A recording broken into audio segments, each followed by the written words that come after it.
काही का असे ना, पण पोरग गोड दिसतंय राव, तिला भारी पोरग आहे.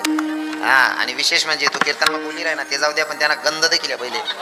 हा, कपाळावरचा गंध बघा, नाही वाडा राहू द्यायचा. आईच आपलं प्रतीक आहे भाऊ, ओरिजिनल हिंदू, बिगरटी येणार राहत नाही.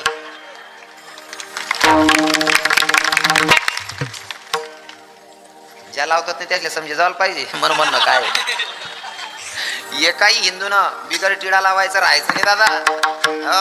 आता म्हणे माया बिचाऱ्या, एक बी बाई बिगर टी आणली कस का, बिगर कुंकुनी ती कस का. हा, ती आपली संस्कृती, आपला धर्म ना, नेम आहेत, तेवढं पाळायला पाहिजे.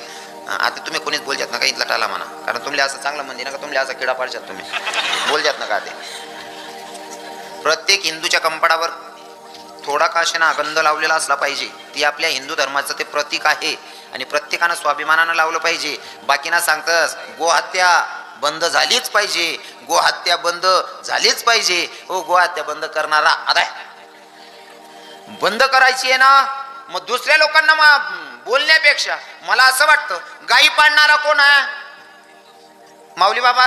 गायी कोण पाडतं माया? हो, गायी कोणा पान येत असतं? शेतकरीच पान, बरोबर आहे ना. मग गायी शेतकरीच पान, त्या कापणारा हीच काही जातं का? मग अरे त्यांना बोलण्यापेक्षा आपल्या विकणाऱ्याला थांबवा ना. विठ्ठल विठ्ठल.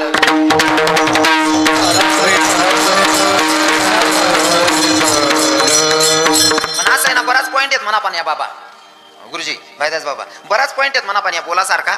पण म्हणा एकला ना एकला तोंड पडतात. आणि खरं जर बोलायला घेत मुक लागले पचत नाही. खरं जर बोलायला घेत सगळी माय सुद्धा सांगस तू मन पोटना नाही शिरा असं. हा, खरं मुक लागले पचत नाही, त्यामुळे आपण बोलतात नाही. मग आपलं काय उन्हा वावर बरं वाईट कसडी कुसडी निघ जाऊ 2 तास. खरं जर बोलायला वाटे मुक लागले दणका लाग जाई. विठ्ठल विठ्ठल.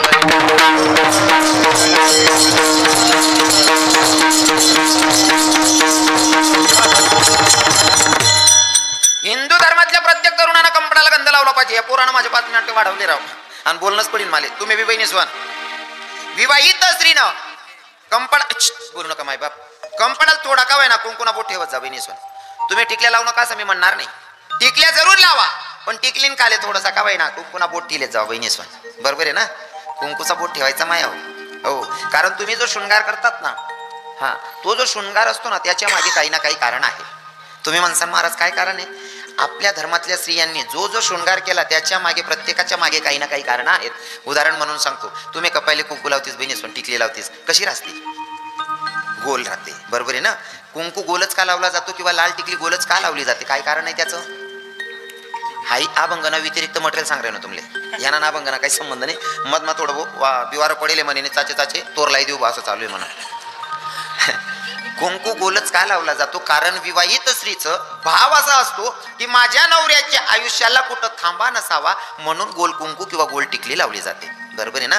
हो, प्रत्येकाच्या मागे काही ना काही कारण आहे. अजून तुम्ही कानामध्ये ते तोंगल घालतात, तोंगल. हा, तुम्हाला जुन्या बाईशा करमपूल असंच ना कानात घालतात ना तुम्ही. कानातले ते का घातले जातात माया? फक्त आपण सुंदर दिसावं म्हणून का? फक्त सुंदर दिसावं म्हणून नाही, त्याच्या मागचं कारण सांगतो. आपलं लग्न झाल्याच्या नंतर आपल्या कानात तोंगल घातले जातात. त्याचं कारण असं, ताई तुझं लग्न होतं या, आता तू सासरी जाणार आहे. सासरी गेल्याच्या नंतर तुझ्या देर बद्दल, तुझ्या जेठ बद्दल, तुझ्या सासू बद्दल, सासऱ्याबद्दल, देराणी बद्दल, जेठाणी बद्दल जर कोणी काही बोललं तर उजव्या कानातला तोंगल सांगतो या कानाकन ऐकायचं, डाव्या कानातला तोंगल सांगतो या कानाकन सोडून द्यायचा, वाद करायचा नाही. हे तोंगल बाईला शिकवतात. बरोबर आहे ना. आपण सांगच तुमले, तुमना ते नाकमा फुली रास बहिणीस रास ना, नथ असते, फुली असते, असते ना. तुम्ही काहीच बोलू नका, तुम्ही यासले विचारास ज्यास नवरी जायला त्यासने सांगा ना. बाईचा राग कुठं असतो? हो बोलताना तर केल्या रे तुम्ही बाया येईल त्याच बोला रे, नाही ते बरेल धर्म दाती गुज जाय रे काका. बाईचा राग कुठं असतो दादाश्री? नाकावर. ती नाकमानी फुली सांगस, ताई कितल्या बी उपाध्या कर, कितला बी वादविवाद कर, राग दरीन चालणार नाही. राग आटेस तांबांना पडी संसार तुला या घरमाच करणार. ती फुली बाईला शिकवून देस. आपण सांगस मापा बट मटेरियल शे, पण काय काय सांगू असुविधा इथलं सावटं वाढेल रास काय काय खाऊन काय काय नाही. मग ते फराळ सुद्धा पुरी होत नाही, ते बी ताटमा सोडील पैयानं पडस. गळ्यामध्ये तुम्ही मंगळसूत्र घालतात. बरोबर आहे ना. लग्नामध्ये तुम्हाला मणिमंगळसूत्र दिले जातात नवरदेवाकडनं. ते मणिमंगळसूत्र नुसतं हाऊस म्हणून घालायचं नाही. काही काय बाय नाही माय आय डिझाईन मजा आणि जुनी वेगळी आहे ते नाही होत आई. त्यामुळे ना ते मेणबत्ती नाही ना त्याला मेन भरली हो, मग दाबावतात नाही त्या. खरं कारण ऐका, मणिमंगळसूत्र का घातलं जातं माझ्या माया हो, लक्षपूर्वक ऐका. आणि करता आलं तर स्वतःमध्ये परिवर्तन करण्याचा प्रयत्न करा.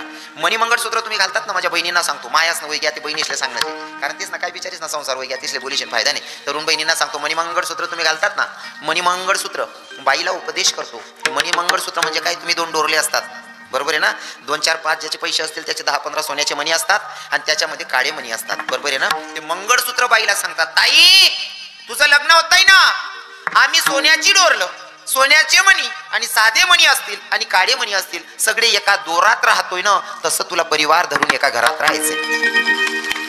ते मणी मंगळसूत्र बाईला उपदेश करतं. पटील आहे ना बहिणीचं. हा मग या पटाना जे कॉनलेस ना मी आता लास्ट वाला सांगतो ऐका. तुम्ही साखरपुडा झाल्याच्या नंतर साखरपुड्यामध्येच तुम्ही चाळ आणतात नवरी पोरगीला, बरोबर आहे ना. चाळ आणतात ना, पैंजण काय म्हणतात तुमच्याकडे, साकड्या. हा त्या साकड्या असतात का, साखरपुड्यामध्ये साकड्या घालतात तुम्ही. प्रत्येक साकडीला आहे ना घुंगरू असतो, घुंगरू दोघं बाजूला. त्या साकड्या बाईला सांगतात, ते चाळ मधले घुंगरू बाईला चालत असताना सांगतात, ताई आता तुझं लग्न होणार आहे, जरा जपून पाय टाक, कारण जीवनामध्ये जर तुझा उजवा पाय घासरला तर तुझ्या सासऱ्याची आबरू जाईल आणि डावा पाय घासरला तर तुझ्या बापाची आबरू जाईल. ते चाळ मधले घुंगरू बाईला उपदेश करतात. हा शृंगार आहे, हा शृंगार आहे. हा नुसता शृंगार करायचा म्हणून करायचा नसतो, त्याच्या मागे काहीतरी शिकण्यासारखं आहे. हा पण घेता आलं पाहिजे. विठ्ठल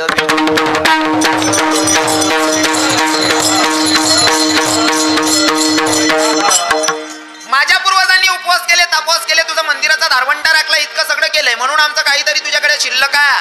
हा मग साधकांनी सुद्धा प्रश्न केला असेल कदाचित आपल्याही मनात येस, उपवास तापास आम्ही बी करतच, उपवास ते आम्ही बी करतेस, आमनं विद्यावंकडे लिहिणं आहे का, पण आपला उपवास माने संतास ना, उपवास मग परक्ष बहिणीसवर आपला उपवास. तसं तर यशले हा तुम्हाला उपकार मानायला पाहिजे, कारण तुम्ही बी एक उपवास करतस यशनासाठी. कोणता उपवास राहत बहिणी म्हणतो, यशना करता करतस तो वट सावित्री, तिना नंतर राखो यश हारतालिका ना व्रत कोणी कोणसाठी करेल होता बहिणीस्वन, बेकार हुशारीत म्हणे माया बियान बहिणी बी धडाधड उत्तरे दिला ना. हा पार्वती मातेनं केलेलं व्रत म्हणजे हारतालिका. पार्वती मातेचा पण न होता की शंकर भगवंत योच पती मला पुढच्या जन्मात भेटले पाहिजे, तेवढ्यासाठी केलेलं व्रत म्हणजे हारतालिका, बरोबर आहे ना बहिणीस्वन. वा मग मना तुमले प्रश्न आहे, जर पार्वती माताला वाटत होतं तोच नवरा भेटावा म्हणून केलेलं व्रत म्हणजे हारतालिका, आठ बसेल बहिणीच माही कोणती कोणती बहिणीले वाटत साऊद नवरा पुढला जन्माला भेटायला पाहिजे, वर बोट करा बहिणीस. हो सोनचिडी सोन अजिबात लबाड बोला नाही, मला माहिती प्रत्येक नगरमा किडा राहतच, कोणी सांगा आणि मला कोणी शिकाळा नाही. तुम्ही कितला का बारी बारी बारी सांगतात, मन नवरा असा मन नवरा तसा, कारण समोरासमोर घरी होतात म्हणे. एक घरना नवरा बायकोशी रोज भांडण होय आणि समोरला घरना नवरा बायको मन हसत खेळत राहत. हाऊ भाऊ विचार करे, मी बायकोनं मन सारखं वागस तरी मन बायको दिनभर मग 3 दावलोड आहे खरंच. हाऊ भाऊ बायकोन सांगे असं कसं वागत असेल म्हणे, यान बायको बी नाव बी हसतच राहस म्हणे, याना पण काहीतरी मंत्र शिकणं पडेल म्हणे. भाऊ आता आहे रे म्हणे, काय मी अख्खा बायकोनं ऐकस तरी मन बायको दिनभर मग 3 दाव भांडण करस, तू असं बायको सांगे कसं वागस रे, तू बिनतून बायको बी हसतच राहस.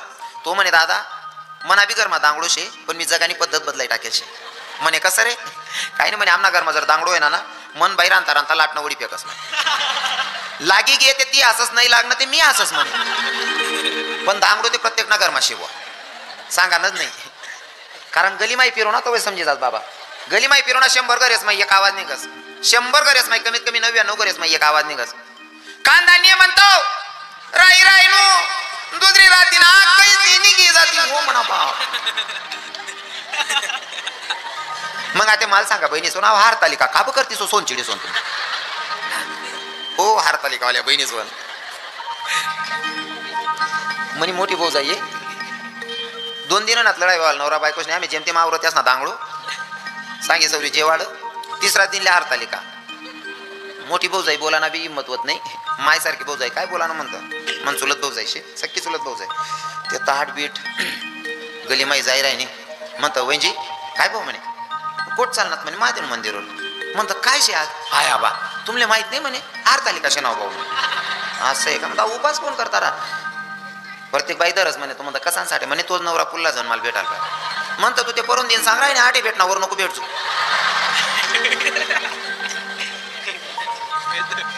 माग त्यालाच मागे राहिली म्हणतं. मन भाऊ जाय म्हणे तसं नाही भाऊ म्हणे, आई इथलं बिघडेल कुष्ट आहे म्हणे, चांगलं ठोकी टाकी सुधारेल आपण दुसरा खत बदलावत बट आईच पुढे मागे ठेवच.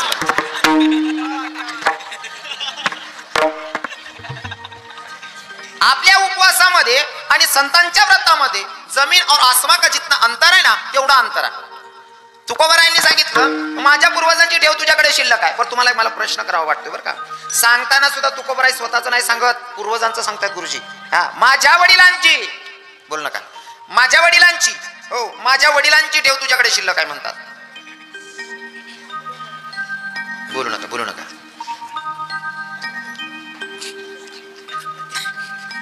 आई बहिणी बी चक्कर मा पाठ गेलो तर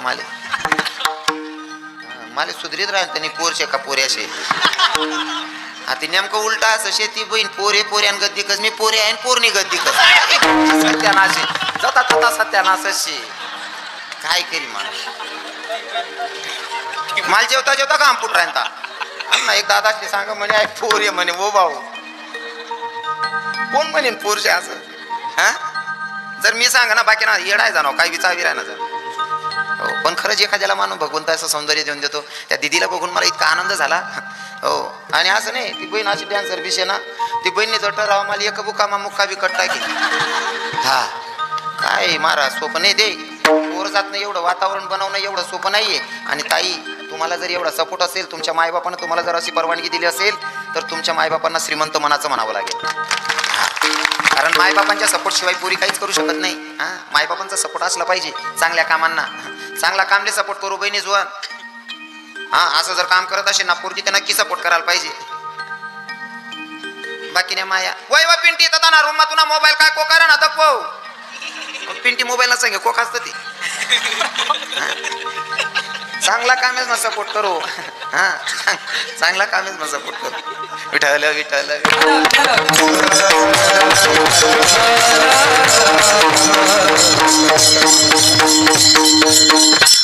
तुकोबारायांनी जर ठरवलं असतं स्वतः ग्रंथ लिहितात त्याला वेद म्हणलं जातं, ते तुकोबारायांचा अधिकार कमी असेल का, त्यांचं पुण्य कमी असेल का. बरं स्वतःच सांगत नाही देवा, अरे माझ्या पूर्वजांची ठेव तुझ्याकडे शिल्लक आहे म्हणतात. पण खरं सांगू का, आता मला सांगायला आवडेल पूर्वजांची ठेव म्हणजे पूर्वजांची म्हणजे वडिलांची ठेव. हो वडिलांची ठेव सांगतात, स्वतःच काही सांगत नाही. विचार संतांचे म्हणून पूर्वजांबद्दल आस्था आहे, आदर आहे, प्रेम आहे. बरोबर आहे ना. नाही तर आपण आजच्या तरुणांना सांगतो तुकोबाराय स्वतःच्या बापाचं हो स्वाभिमानाने सांगतं माझ्या पूर्वजांची माझ्या वडिलांची ठेव तुझ्याकडे शिल्लक आहे देवा. स्वतः स्वाभिमानाने सांगतायत तुकोबाराय. आताचे तरुण जर 4-5 मित्रांमध्ये गप्पा मारत असतील अचानक जर बाप उन्हा ना तरी बापले सुद्धा सांगतात वा तुम्ही घर जावं व घर जावं. खा बरं बावड्या नाही रे आमना त्याला सुधरत नाही काय बी बोल पडत व घर वर. बाकी ना इथला 1.5 आता मंजुळी सुद्धा सांगतो महाराज काय सांगू तुमले गण करू असं वाटत, गण चांगला करू असं वाटत, पण आमना म्हातारा चांगला नाही शे, आमना म्हातारा चांगला नाही शे, आमना म्हातारा येडा शे. बाकी ना ते बोलायला तोंड समजते ना आमना म्हाताराला अक्कल नाही असं बी सांगणार राहतच. भाऊ तुन म्हाताराला खरंच अक्कल नशील रे दादा. म्हणे कसं काय महाराज, तुन म्हाताराला अक्कल राहते तुला कसाला जन्माला घालतात. बापात दोष काढणारी अवलाद जन्माला आली तर तुकोबारायच्या तिलात लावून सांगतात माझ्या वडिलांची मिरासी का देवा. हो वडिलांबद्दल स्तुती करतायत. मला सांगायला आवडेल पण आता विषय असा आहे की टायमीचं पण किती वाजले हो आहे असं शे सरी घ्या टाईम काय करी माणूस. आधी एकला माणूस काय करी हो. हा गाडी चालवता म्हणा मित्रांनी कॉलेजने पुरी जाई राहील त्यात पुरी गर्दी होती ब्रेक काय दाबाय ना बाबा डायरेक्ट पुरीच न जायची गाडी घालली नाही. 1-2 पोर उपटाय की बाकी ना राग मध्ये खायला लागणार महाराजले डायरेक्ट मारान तयारी. आमने मैत्रिणीसले गाडी ठोक दिली बा असं. महाराज पुढे सांग हो बहिणी सोन मी काय मुद्दाम नाही ठोक म्हणे मी एकला गाडी चालाय राहिलो मोटरसायकल एकला चालाय राहिलो एकला काय करू म्हणे एक्सिलेटर दाबू काय करू म्हणे ब्रेक दाबू का काय करू म्हणे. सुधरत नाही माणूस काय सांगू असं. तसं आता मला असं होई की तुम्हाला 9 ते 11 कीर्तना टायमिंग होता ते 11 वाजे घ्या पण मला हायबी याद ठेवू नाही की मी 10 मिनिटं लेट येईल. हा आपलं तत्व आहे आपण फुकटनं कोणाला येतच नाही आणि कष्टानं सोडतच नाही. तुम्हाला अजिबात ठेवावं नाही मी ठेवलं विठ्ठल.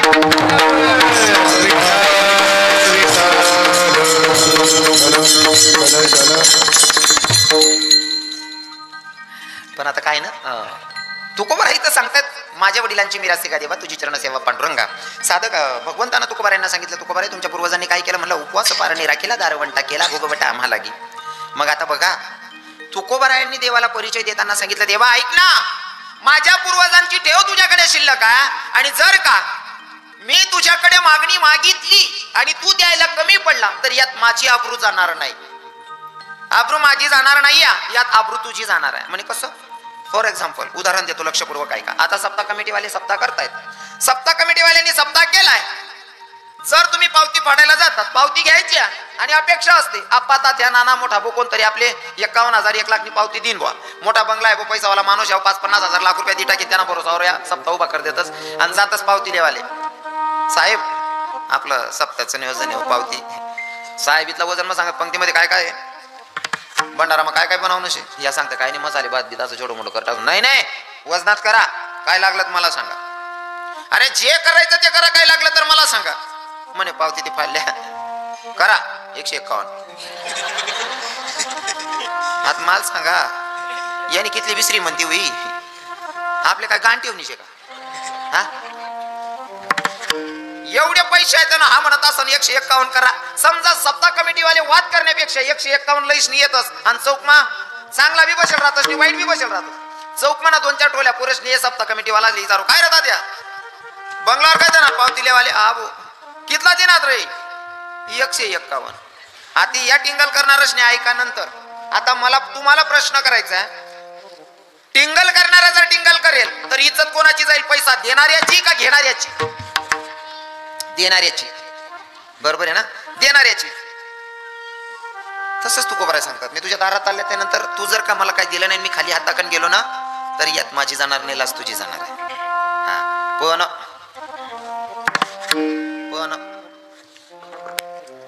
काही ठिकाणी असं फसस ना माणूस.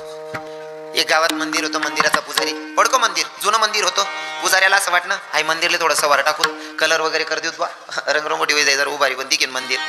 1 रुपयाने आवक होती. पुजारी हुशार होता. व्याजना 50,000 रुपये उचलेली ना, व्याजना 50,000 चालण्यात बी नाही जावा, व्याजना 50,000 उचलेली ना.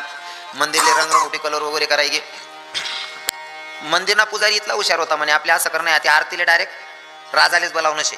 म्हणजे राजाने जरी आरती करी ते दक्षिणा काहीतरी 5-50 हजार लाख रुपये दी जाईल. त्यामुळे 50,000 दिन कर्ज फिटे जाईल, 50,000 मंदिरला राहायचा तिने आपलं नेमन होई जाईल म्हणे. आता नेमका राजाला आरती करायला बोलावं. राजाने आरती करली नाही तर 8-6 रुपये ठी ना निघी घ्या. पुजारीले नुसता उलटा काम चाले. ज्यांना बरोबर 50,000 उचलेले तर 100 रुपये ठीक आहे. ते काय फाशी लेवा नसेल म्हणे आई. पण पुजारीनं डोकं चालवलं. पुजारीनं डोकं चालवलं. तो 100 रुपये घेतला, मंदिराच्या बाहेर येऊन उभा राहिला. लोकांना सांगायला लागला पुजारी ऐका ऐका ऐका, आपल्या मंदिरात आपले राजे आलते आरती करायला आणि देवाच्या मंदिरात राजानं दक्षिणा लावली आणि त्या दक्षिणेचा आपल्याला लिलाव लावायचा आहे, लिलाव करायचा आहे, लिलाव. लोक म्हणे राजाने दक्षिणा ठेवले काय शेन काय नाही. एक म्हणे 11,000, दुसरा म्हणे 25. पुजारी म्हणे का रे पाणी पिणी टाकवतं का म्हणे पिवान टाइमले दूध मा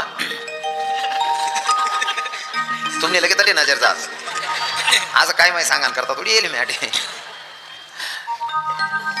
25,000, दुसरा म्हणला 50,000, तिसरा म्हणला 75,000. कारण राजानं दान केलेलं आहे काय आहे काय नाही. 75,000 पर्यंत लिलाव आला आणि राजाचा रथ निघत होता. तोपर्यंत राजाचं लक्ष गेलं. प्रधानाला सांगितलं, म्हणले मंदिराच्या बाहेर आपण आत्ताच आलो ना, मग मंदिराच्या बाहेर गर्दी कसली आहे म्हणले बघा ना. प्रधान हो ना, प्रधाननी देखा तो दांगडो म्हणे बापरे आठे राजांटी दक्षिणा लिलाव चालू शे.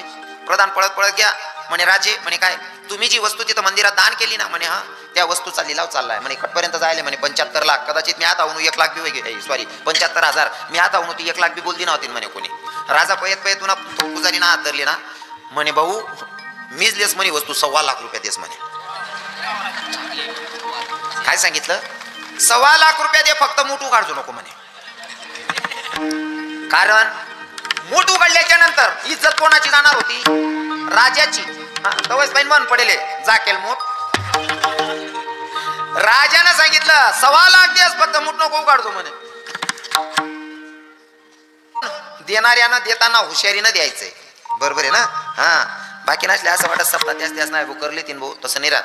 प्रत्येकानं हातभार लावला पाहिजे. बाकीने बाया सांगते महाराज तुम्ही सांगता ते गण खरं शे पण मन हातमा सत्ता नाही मरी जायचो मग पण स्वाबी बी देत नाही मी कथा दान करसू टेन्शन लेवा नाही बहिणी सोन तुमले तुम्हाला मालकनी जर पैसा दिनात नाही ना खुशाल दाई की टाकानी मग काय दान कर नाही म्हणल्यावर काय दाखा बारीक सुरी, बरोबर आहे का नाही? हा. आणि बऱ्याच ठिकाणी वसना असं बाबा हो असा आयडिया देवा म्हणा गावात सप्ताह होता म्हणे भाऊ तून काका येत नाही आता सप्ताह पावती लेवायला मीच गहू गावामध्ये 1.5 होतो जरासा. ती मावशी म्हणे भाऊ तून काका फिराव कराय ना तो काही देवा नाही असं करतून काका कथा घ्या का मग तू गुच्चुपी लागजो म्हणे. हा तो काका घ्या बहीर दिशाले म्हण दख चौक माही म्हणता काका घ्या मी गहू काकूनकडे. काकूनी मस्त तगारी भर दाई काढी हरभराने ताय दायनं ते तगार भरेल म्हण डोकार चढावून टाइमलेस काका येईन उभा राहील म्हणतो बालता बाग घालतो काका अहो काय टाया बसू द्या म्हणतो. पण काका तीन काकू बोलती हुशार. काका म्हणे काय काय कराय नाही. अहो माई म्हणे त्या सप्ताह माई येल 10 तो 2 पैसा कमी माई किराय ना म्हणे. इथला हुशार काका काय काय मक्की चूच राहतस. तिथं गरमानी दाय बी काढी आणि गरमाईन त्यांनी स्वतः दाय बी काढले ना दोन्ही गरमान्याच होत्या. तो माल सांगे अरे म्हणे महाराज इथला भाव लाय ना आई दाय कशी म्हणे घरनी दाय कशी कितला फरक आहे म्हणे. म्हणता अरे भाऊ तुला माल फरक आहे रे आप्पा. दान धर्म करायला पाहिजे, दान धर्म करायला पाहिजे, बरोबर आहे. म्हणून तुम्हाला सांगतो घेणाऱ्यापेक्षा देणाऱ्याची लायकी ओळखू येते.